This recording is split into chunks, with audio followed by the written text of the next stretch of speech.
테슬라가 다시 한번 높은 상승을 할 것으로 기대되고 있습니다.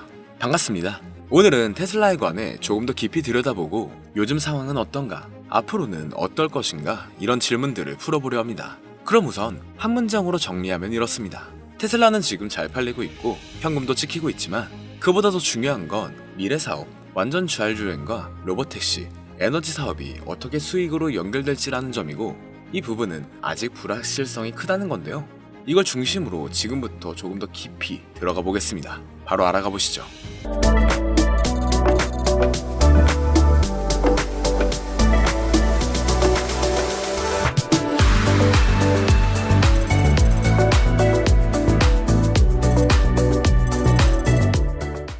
먼저 좋은 신호부터 보겠습니다.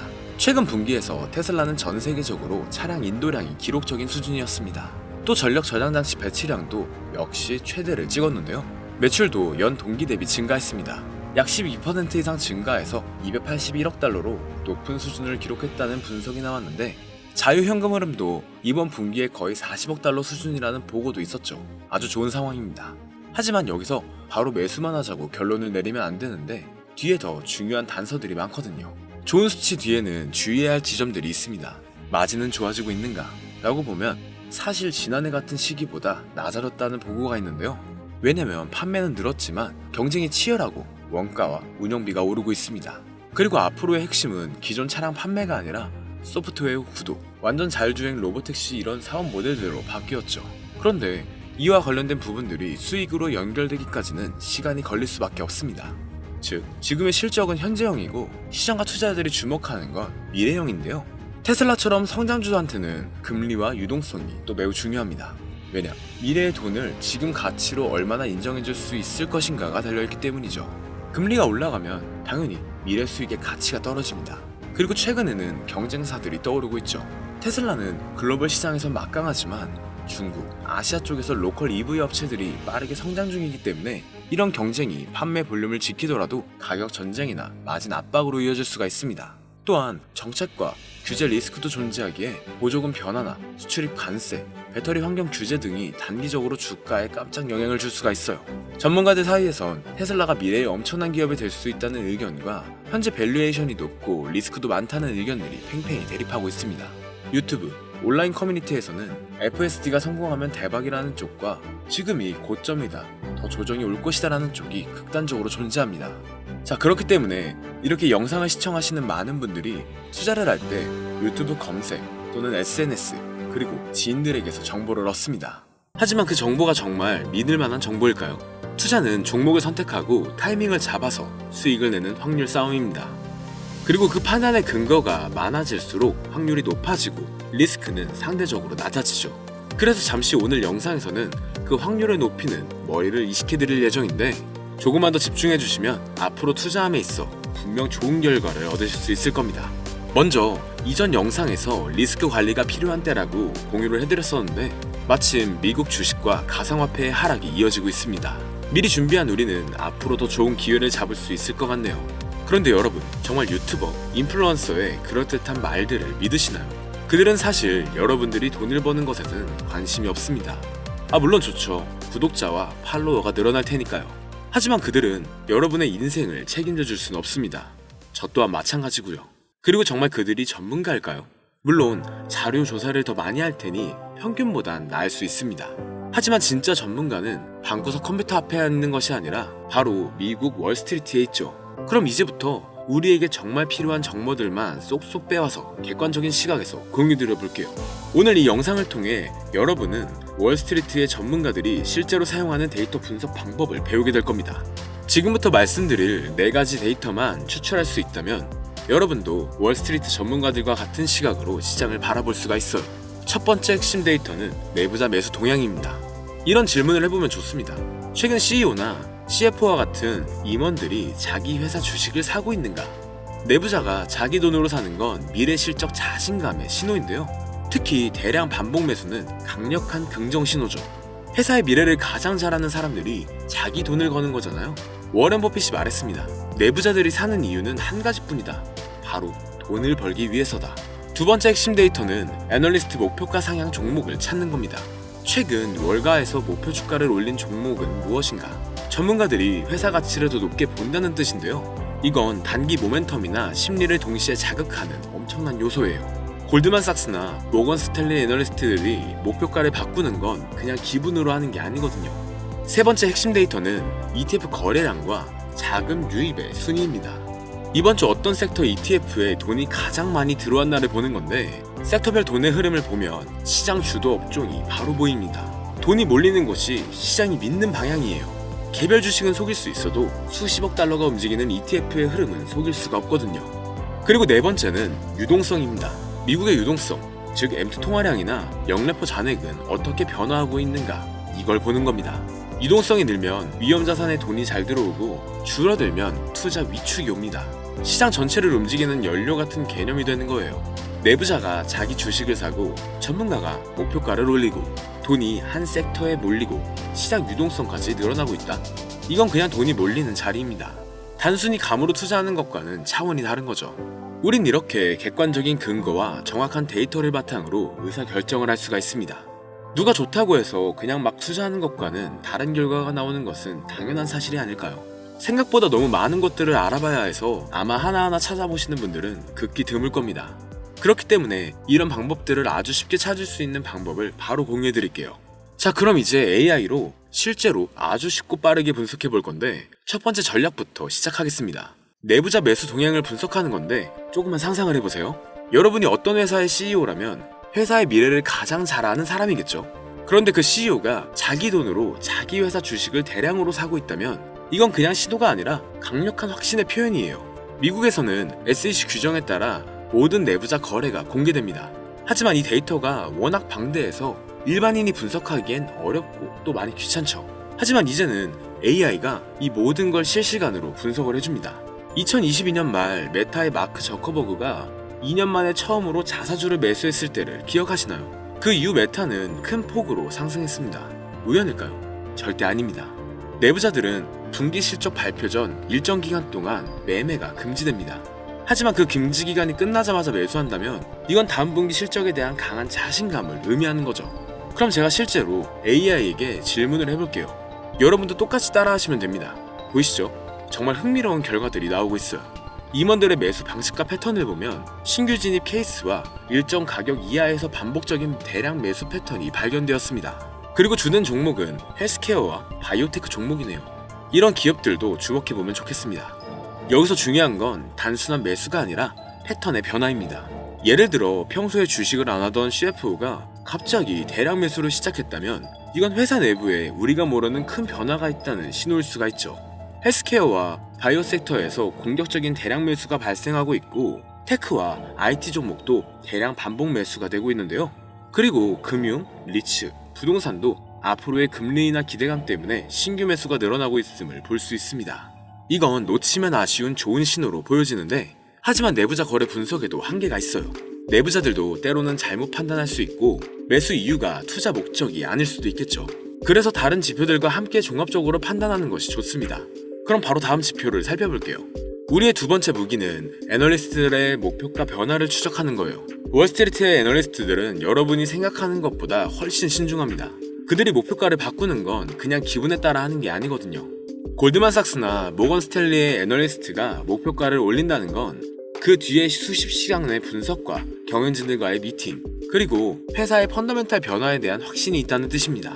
특히 우리가 주목해야 할 것은 연속적인 상황입니다. 한 애널리스트가 목표가를 올리면 다른 애널리스트들도 따라서 올리는 경우가 많아요. 그럼 이때가 바로 기회가 되죠. 2023년 초 엔비디아를 기억해보세요. AI 붐이 일어나기 전에 이미 애널리스트들은 목표가를 연쇄적으로 올리고 있었습니다. 그 신호를 읽은 투자들은 큰 수익을 얻었었죠. 그럼 또 다음 질문으로 넘어가 보겠습니다. 여기에서도 정말 흥미로운 결과들이 보이네요. 엔비디아에 대해 여러 애널리스트들의 목표가를 올렸습니다.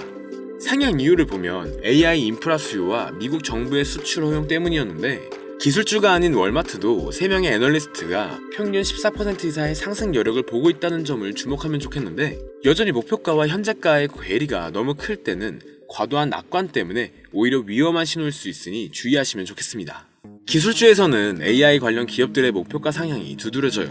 소비 리테일 같은 경우는 공급망, 관세 이슈 극복이 있고, 금융주는 성장 지속성으로 높은 평가를 받고 있습니다.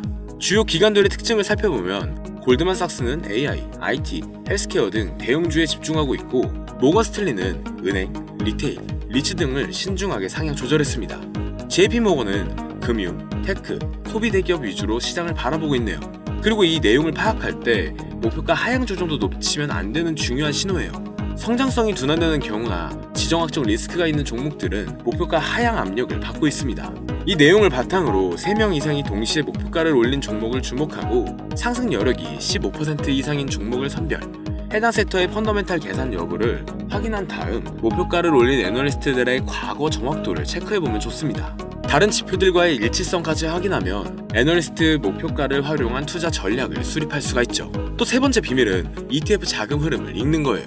ETF는 돈이 어디로 흐르는지 보여주는 가장 정확한 지표입니다. 앞서 말씀드렸던 개별 주식은 속일 수 있어도 수십억 달러가 움직이는 ETF의 흐름은 속일 수가 없어요. 기관 투자자들이 어떤 섹터에 베팅하고 있는지, 또 어떤 테마가 뜨고 있는지, 심지어 지정학적 리스크에 어떻게 대응하고 있는지까지도 모든 게 ETF 흐름에 나타납니다. ETF 자금 흐름의 가장 중요한 특징은 선행성이에요. 주가가 움직이기 전에 먼저 자금이 움직이는 경우가 많다는 뜻입니다. 이건 정말 강력한 힌트죠. 2022년 러시아 우크라이나 전쟁이 터지기 2주 전 이미 에너지와 방위산업 ETF에 자금이 몰리고 있었어요. 뉴스보다 돈의 흐름이 더 빨랐던 거죠.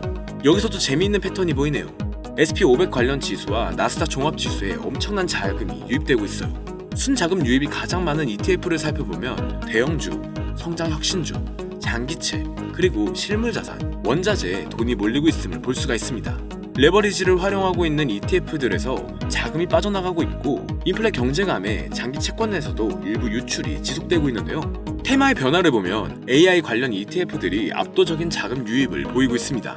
반면 바이오테크, 신흥국 ETF들은 유출이 발생하고 있네요. 이렇게 글로벌 투자 심리도 어떤지 ETF 흐름으로 알 수가 있습니다. ETF 흐름을 활용한 투자 전략을 위해선 자금 유입이 급증하는 섹터 ETF의 주요 구성 종목을 또 분석하고 섹터 로테이션 초기 신호를 포착해서 선제 대응하는 것, 그리고 테마 ETF 흐름으로 새로운 투자 트렌드를 발굴하고 지역별 ETF 흐름으로 글로벌 리스크를 대응할 수가 있습니다. 또 거래 급증은 ETF로 단기 변동성을 활용할 수도 있겠네요. 다만 ETF 흐름을 분석할 때는 단기 흐름에 너무 의존하지 말고 최소 2주에서 3주의 트렌드를 파악해보는 것이 좋습니다. 분배금 지급일이나 릴밸런싱 등 날짜들의 기술적인 요인도 고려해봐야 돼요. 또 ETF 규모가 너무 작으면 소수의 거래로도 흐름이 왜곡될 수가 있어요. 이제 마지막 무기는 유동성입니다. 유동성이란 간단히 말해서 시장에 돌아다니는 돈의 양이에요. 유동성이 주가보다 먼저 변합니다. 2020년 코로나 때 연준이 무제한 양적 완화를 발표하자마자 2년간의 상승 랠리가 시작됐죠. 반대로 2022년에는 테이퍼링 암시만으로도 성장주들이 무너지기 시작했고요. 이런 변화를 파악하기 위해서 또 질문을 넣어보겠습니다. 정말 중요한 데이터들이 나오고 있어요. M2 통화량은 전년 동기 대비 4.5% 증가, 현 수준은 역사적 고점보다도 소폭 상회하는 수준입니다. 영래포 잔액을 보면 더 흥미로운 패턴이 보여요. 영래포는 시장에 있어 잉여 자금을 연준에서 흡수하기 위해 사용하는 단기 금융수단입니다. 이렇게 영래포 잔액이 크게 줄면 일반적으로 위험자산 선호가 증가해서 주식시장의 상승 요인으로 해석됩니다. 지금 상황을 보면 1조 8천억 달러 이상에서 6천억 달러대까지 빠르게 감소한 것을 볼 수가 있네요. 이건 주식시장의 긍정적인 신호가 되는 것이죠. 그리고 달러 인덱스가 강세를 보이고 있습니다. 달러의 강세는 수출 기업들에게는 부정적이지만 매수 기업들에게는 상대적으로 유리합니다. 현재 상황을 종합해보면 유동성 환경은 좋지만 신중한 낙관 구간으로 전환되고 있는데요. 대형 성장주, 테크주, 방위주 위주의 강세가 지속되고 있고 중소형 가치주와 신흥국들은 선별해서 접근해야겠습니다. 하지만 신용 리스크와 단기 충격을 대비해서 위험 관리와 포트폴리오 분산이 필요하겠네요. 정리된 해석을 보면 주식시장은 재상승 여력이 있지만 인플레이션 리스크와 단기 변동성 확대, 또 신용 리스크들에 여전히 유의해야 할 변수로 남아있음을 볼 수가 있죠. 또 한 가지 특이한 점은 비트코인과 나스닥의 상관관계가 높아지고 있다는 것입니다. 시장이 비트코인을 이제 위험자산 중 한 종류로 보기 시작했다는 거죠. 다시 말해 투자자들이 경제가 좋아질 것 같다, 위험을 감수할 수 있다라고 느낄 때 비트코인과 기술주를 함께 매수한다는 뜻입니다. 우린 암호화폐 조정 속에서 또 새로운 기회를 찾을 수 있겠네요. 그런데 아무리 좋은 종목도 시장 분위기에 따라 가격이 달라집니다. 시장 타이밍이 중요하다는 뜻이죠. 시장 타이밍은 세 가지 지표로 보다 쉽게 파악할 수 있습니다. 먼저 빅스 지수는 시장이 얼마나 불안해하는지를 보여주는 지표입니다. 30 이상이면 극도로 불안한 상태로 매수 기회가 될 수도 있고 15에서 25 사이는 정상 범위, 12 이하는 조정을 대비할 필요가 있다는 뜻이 되죠. 현재 지수는 15.57로 정상 범위 내에 있네요. 다음은 상승 하락의 종목 비율입니다. 오늘 오른 종목이 더 많은지 내린 종목이 더 많은지를 보는 건데, 상승 종목이 더 많다면 시장에 힘이 있다는 뜻이고, 하락 종목이 더 많다면 시장이 약하거나 조정 신호로 볼 수 있죠. 지금은 이렇게 조정 신호를 보이고 있음을 볼 수가 있습니다. 그리고 마지막으로 52주 신고가, 신저가 종목 수입니다.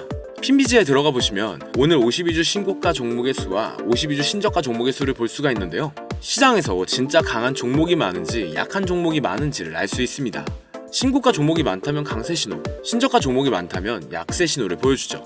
그리고 그룹에 들어가 보면 하루, 일주일, 한 달, 세 달 이런 식으로 기간별로 어떤 섹터가 가장 강했는지를 확인할 수가 있어요. 그런데 이렇게 확인하는 것도 귀찮다면 그냥 AI에게 물어보면 됩니다.